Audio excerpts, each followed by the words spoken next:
Innal hamdalillah nahmaduhu wa nasta'inuhu wa nastaghfiruh wa na'udzu billahi min shururi anfusina wa min sayyiati a'malina may yahdihillahu fala mudilla lahu wa may yudlil fala hadiya lahu.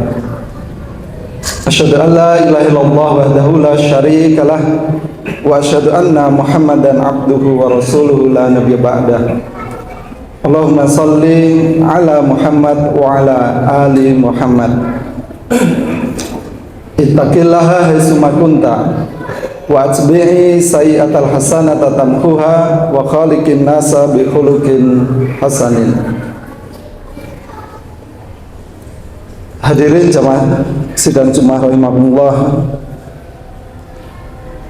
Pada siang hari ini tidak lupa puji syukur kita panjatkan kehadirat Allah Subhanahu wa taala. Kita masih diberikan nikmat umur panjang, sehat. Kita masih diberi kesempatan waktu untuk memperbaiki diri, untuk menyiapkan bekal ketika Allah kapanpun menghendaki kita menghadapnya.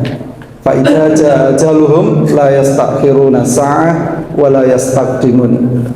Ketika ajal datang menjemput kita, bisa kapan saja, tidak ada yang sanggup mengakhirkan atau menyegerakan. Sikap kita sebagai seorang muslim, wala tamutunna illa wa antum muslimun. Kita mempersiapkan diri agar ketika Allah menghendaki kita mati tetap dalam keadaan beriman, mati dalam keadaan berislam. Jamaah yang dimuliakan Allah, mati di dalam keadaan muslim ini adalah ikhtiar, adalah doa yang mesti senantiasa kita upayakan, karena kita tidak ada yang tahu apakah ketika maut itu datang menjemput kita, apakah kita meninggal dalam keadaan husnul khotimah.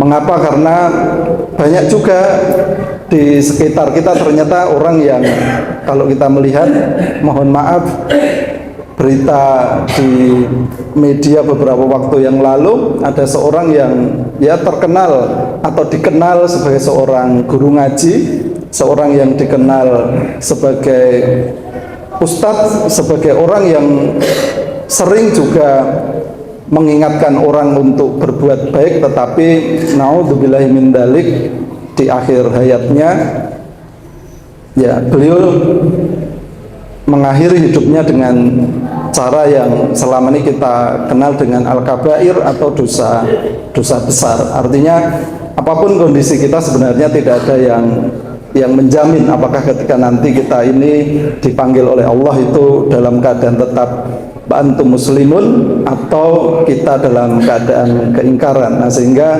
pada Jumat yang berbahagia ini selaku khatib, saya mengingatkan pada diri saya pribadi dan jamaah sekalian, marilah dengan kondisi apapun kita hari ini, apakah kita sudah rajin sholatnya, apakah kita ini sudah berhaji dan seterusnya, kita tetap memohon, kita berdoa kepada Allah agar kita senantiasa dalam keadaan sebagai seorang muslim, sebagai seorang mukmin. Jamaah yang dimuliakan Allah, hari ini masih dalam minggu-minggu kita berada di bulan Muharram. Bulan Muharram sama-sama kita ketahui adalah salah satu momentum waktu yang menandai ada transformasi, ada perubahan seorang mukmin dari kekufuran kepada keimanan, di mana waktu itu ditandai adalah dengan peristiwa hijrah Nabi SAW dari Mekah menuju Madinah, dari sebuah tatanan, sebuah masyarakat yang jahiliyah kepada nuril Islam, kepada cahaya Islam. Sebagai seorang muslim, Allah Subhanahu wa taala selalu mengingatkan ketika beliau atau Allah itu bersumpah dengan waktu, itu sebenarnya mengingatkan kepada kita tentang pentingnya memperhatikan waktu, tentang pentingnya kita melakukan evaluasi diri, muhasabah, agar apa?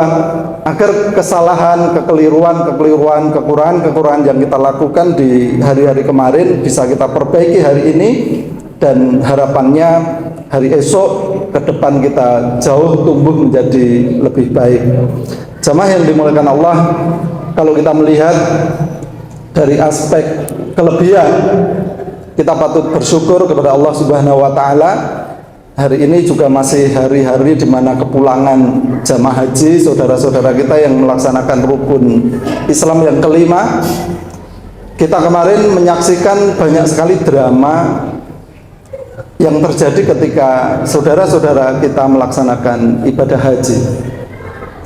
Ketika visa langit itu tidak keluar, maka apapun yang dilakukan oleh kaum muslimin untuk berangkat haji ternyata tidak membuat yang bersangkutan terpanggil. Ada yang di sana harus diturunkan di taksi karena yang bersangkutan ditengarai berhaji secara ilegal, atau banyak juga yang rela membayar hingga ratusan juta rupiah, bahkan di berita itu ada yang sampai 500, 600 juta rupiah agar yang bersangkutan bisa berangkat haji. Bahkan tidak sedikit pula yang mereka sudah pamitan dengan keluarganya, pamitan dengan lingkungannya, masyarakatnya, tetapi ketika Allah tidak memanggilnya, maka dia juga tidak berangkat haji. Jamaah yang dimuliakan Allah, satu sisi kita patut bersyukur ternyata kesadaran jamaah atau kaum muslimin untuk menyempurnakan agamanya sangat tinggi. Berapapun harga yang harus dia beli untuk mendapatkan tiket untuk bisa berangkat haji, dia laksanakan. Bahkan terbukti sampai hari ini antrian dari hari ke hari, dari tahun ke tahun semakin panjang. Ini adalah salah satu indikator keimanan. Ini adalah salah satu indikator bahwa seorang muslim itu kesadaran untuk menyempurnakan agamanya sangat tinggi. Kita patut bersyukur dengan fenomena ini. Lepas dari bagaimana tata kelola yang belum sempurna, nah mudah-mudahan ke depan bisa lebih diperbaiki. Tetapi satu sisi kesadaran umat Islam untuk melaksanakan perintah Allah semakin tinggi. Pada tahun ini kita juga patut bersyukur kepada Allah. Salah satu ormas Islam di Indonesia, Muhammadiyah dalam hal ini, itu mempelopori adanya kalender Hijriah Global Tunggal atau yang kita kenal dengan KHGT. Kita patut bersyukur, ini adalah upaya, karena dari dulu sudah ratusan bahkan puluhan tahun umat Islam menghendaki ada persatuan, ada wihdatul ummah, tetapi cara untuk mempersatukan umat Islam agak sulit. Perbedaan pendapat, ikhtilaf, perbedaan fikih, perbedaan hari raya dan seterusnya tidak pernah selesai. Dan ini alhamdulillah satu momentum ketika KHGT itu dimunculkan. Itu mudah-mudahan, karena ini baru awalan, mudah-mudahan ini menjadi solusi, karena hampir seluruh negara-negara muslim itu menyetujui adanya KHGT ini. Nah, ini adalah salah satu capaian yang kita juga patut bersyukur bahwa ini lahir, bahwa umat Islam itu punya keunggulan. Umat Islam bisa memberikan solusi atas problem-problem yang ada di masyarakat atau problem di tengah umat. Hadirin jamaah sidang Jumat rahimakumullah, kita juga patut bersyukur banyak persoalan-persoalan di masyarakat kita yang mestinya itu menjadi tugas utama, yang itu mestinya menjadi kewajiban ulil amri, pemerintah, misalnya tentang kesehatan.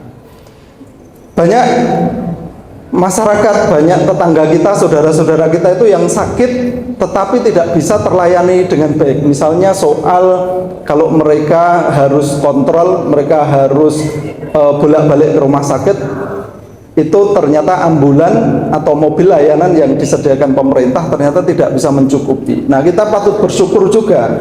Alhamdulillah di kanan kiri kita, di sekitar kita, di jalan-jalan sudah banyak sekali lewat ambulanmu, laskar sedekah, ambulan dan sebagainya yang semuanya menggratiskan untuk menolong umat.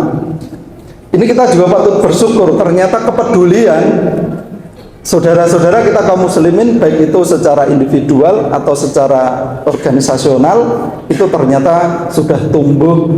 Mereka ikut menyelesaikan persoalan-persoalan kemasyarakatan. Begitu juga layanan pendidikan. Banyak sekali berdiri sekolah Islam, banyak sekali rumah tahfidz, banyak sekali pondok pesantren dan seterusnya. Hadirin jamaah sidang Jumat rahimakumullah, itulah yang barangkali secara pribadi ataupun secara organisasi, kesadaran untuk peduli, untuk saling tolong menolong dengan saudaranya diilhami oleh surat At-Taubah ayat 71. A'udzubillahi minasyaitonir rajim. An-nabiyyu aula bil mu'minina min anfusihim. Wal mu'minuna wal mu'minatu ba'dhuhum awliya'u ba'd. Ya'muruna bil ma'ruf wa yanhauna 'anil munkar. Dan orang-orang mukmin, baik laki-laki dan perempuan, sebagian mereka adalah penolong bagi sebagian yang lain. Mereka menyuruh kepada yang ma'ruf dan mereka mencegah kepada yang mungkar. Dulu Kiai Haji Ahmad Dahlan juga hampir di dalam setiap sholatnya, itu terutama sholat subuh, beliau selalu membaca surat Al-Ma'un. Sampai jamaahnya selalu bertanya kepada beliau, "Ya Kiai, kenapa yang kau baca surat itu terus?" Tapi dengan sabar, dengan lembut, Kiai Dahlan mengatakan, apakah kamu sudah melaksanakan ayat ini? Apakah kamu sudah menyantuni orang-orang lemah di sekitarmu? Apakah kamu sudah memberi makan kepada orang-orang yang membutuhkan? Sehingga beliau selalu membaca, ara'aital ladzi yukadzibu biddin fadzalikal ladzi yad'ul yatim wa la yahuddu ala ta'amil miskin.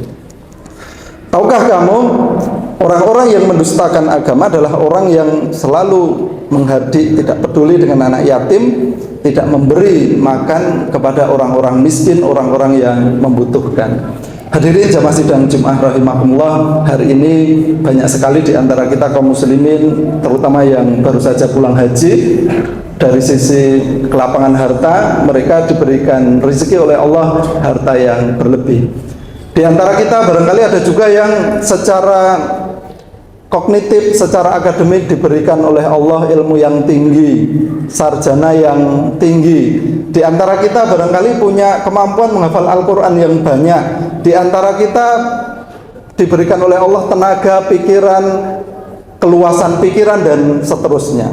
Hadirin jamaah sidang Jumat rahimakumullah, kalau semua kebaikan-kebaikan yang ada pada diri kita, pada jamaah ini disatukan, dikolaborasikan, disinergikan, dikerjasamakan, insya Allah apa yang menjadi problem-problem umat yang hari ini tidak bisa atau belum terselesaikan, insya Allah dengan ringan, dengan mudah kita mengeluarkan zakat, sedekah, infak dan seterusnya, maka problem-problem umat ini pelan namun pasti bisa terselesaikan. Barakallahu li wa lakum wa nafa'ani wa iyyakum bima fihi minal ayati wa dzikril hakim. Aqulu qouli hadza fastaghfiruh innahu huwal ghafurur rahim.